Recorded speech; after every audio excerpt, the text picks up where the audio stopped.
What's up, everybody? Hope everybody's staying warm and safe because it's cold where I live right now, and I'm sure most of you guys are feeling that as well. Who's ready to talk some fantasy fishing this week? What a great first event at the St. Johns River. Super fun to watch, some huge fish caught, lots of exciting action. We'll touch on that in just a little bit. Looks like over about 30,000 players already playing fantasy fishing, Rapala fantasy fishing this year. Shout out to my group winner, Jay Cons, who was tied but won on a weight tiebreaker. Great job by all my top finishers. You guys are going to be doing great for the in-the-year standings. Shout out to omniafishing.com. We'll be providing some prizes. JCon, if you're watching this, check your email. You should have a note from me, and that should be for all you guys or gals that win in the future. Make sure you watch your email for a note from me after each event. Don't worry if you didn't win. You can still use my code HellaBass Spring15 on just about anything that omniafishing.com carries, and you guys can save some money. If you haven't yet, it pays to join Beat HellaBass group. It's a private group. Make sure you're subscribed to the channel. The password is Jigs for Pigs, all one word, all lowercase.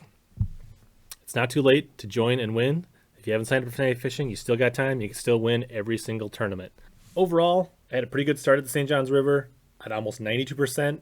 Overall, had a pretty good start at the St. Johns River. Wasn't stellar, wasn't too bad. At over 90%, I'm sitting better after the first event this year than I was last year. So we're in a good position to keep climbing and get towards the top of the leaderboard by the end of the season. Overall, my picks were decent. Obviously, a great pick. Picking Brian New, never a bad thing when you get the winner. Cliff Prince, he was a pretty easy pick. Another top 10 finish. Kind of surprised he didn't pull this one off. Pretty happy with my Strassner pick. At a super low percentage, he had a really great finish for the top 20. Definitely off the radar for most people.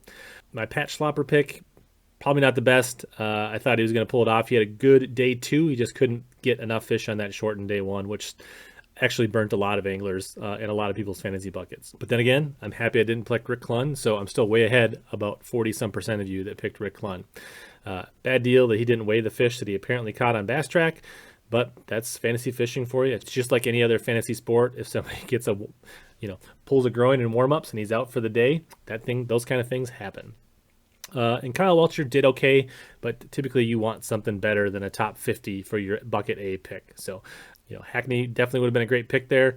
Lessons learned, onward and upward, and some good momentum to build off going into this next tournament picks.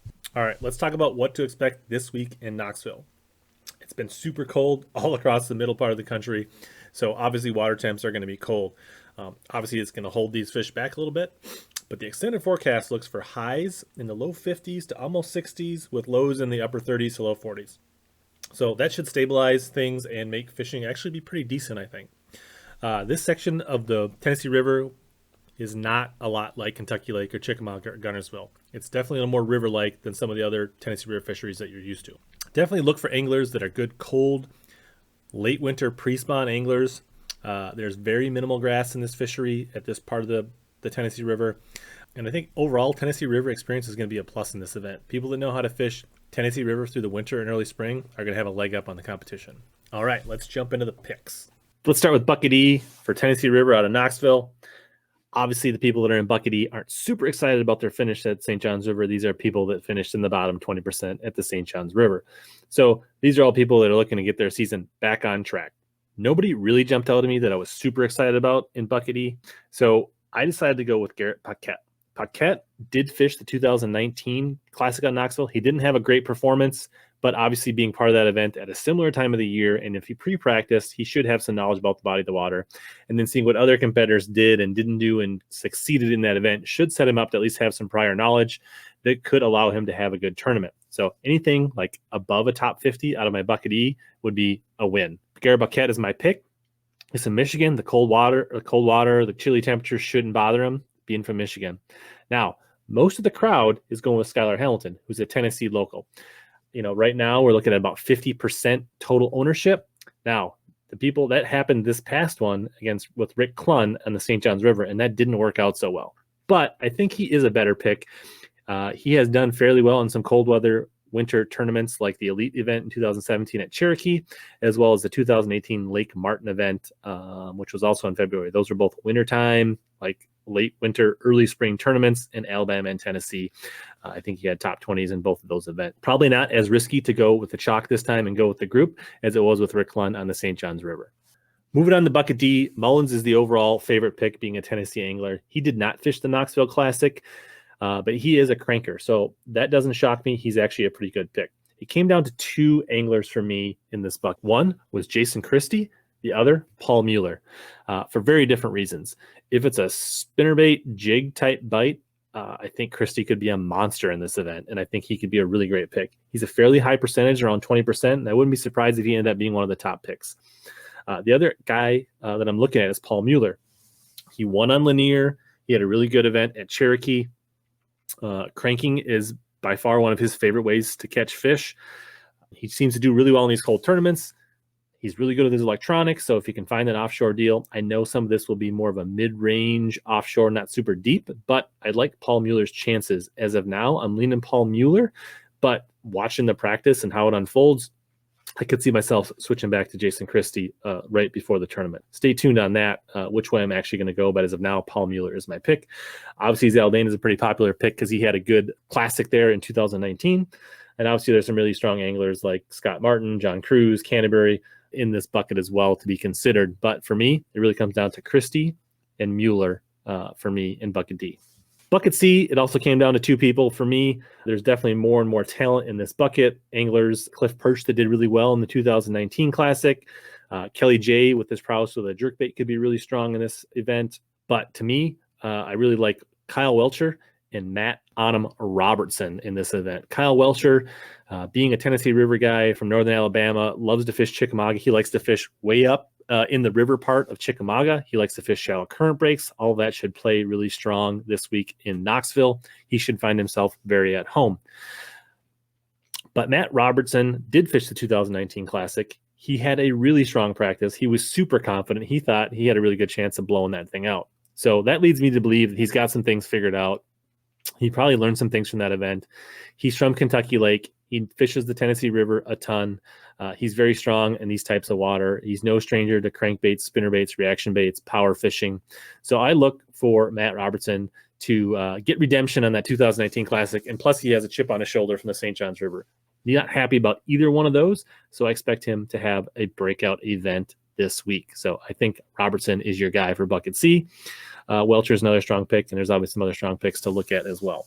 Bucket B, right now, the majority of people are looking at Swindle, G-Man. He's a popular pick. He's a fan favorite. I'm not sure how strong he's going to be or not strong. I do think he did fish the Knoxville Classic, but I didn't look up how he did.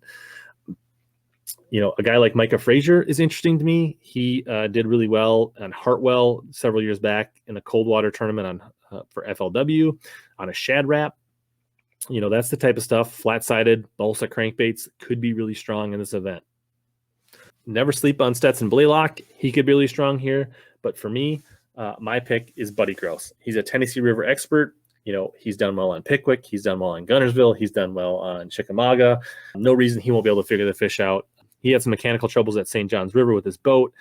It wasn't ready. He was fishing out of an alternate boat, and he still had a really strong event. So now that he's got an off week to get things dialed back in, get his boat ready, I expect him to be really coming out swinging here at Knoxville. Lastly, bucket A. So many good picks here. So many people that fished that 2019 Classic that had good finishes, didn't have good finishes. There's some sneaky good people that have some great experience. Obviously, you have Brian New, who came off a win. You can't sleep on him. Guys like Patrick Walters, Greg Hackney, Seth Fighter, all could be really strong picks. A couple other guys to consider here. I think Mark Menendez is a really strong pick again this week. He's from Kentucky Lake. He's spent some time fishing the river sections of the Tennessee River. He loves to throw a spinnerbait. He loves to crank shallow, drag a jig. I mean, this should be right in his wheelhouse for the type of stuff he likes to do. So if you're looking for somebody that's sneaky good here, check out Mark Menendez. I think Polnick could be really strong. I think he finished 10th in that Classic on Knoxville. Obviously, he's no stranger to Rapala DT6s and flat-sided crankbaits and things like that. Not scared to crank. I think Polnick could be really strong. But in the end, I'm going Brandon Lester. He was 6th at that 2019 Classic. He's really coming into his own as an angler. I think that OG Slim will be in many of these Rapala anglers' hands. So I think overall, he's really well suited. He's a Tennessee River guy, up and down. I think he really understands how to fish these types of fisheries this time of year. I would not be surprised to see Brandon Lester win. And I just think this whole schedule really sets up for Brandon Lester to potentially be in contention for Angler of the Year. And I think No reason not to get off to a good start. He had a great finish at St. John's. Continue that momentum into this tournament and expect big things from him all year. Hope you guys enjoyed the picks. I'd love to hear who your guys' picks are to win. I'd love to hear some of your lineups. Put them down in the comments below. Love to hear feedback on that and who you guys think are going to excel in Knoxville this coming week. But as always, here to help you guys catch more bass and suck less at fantasy fishing.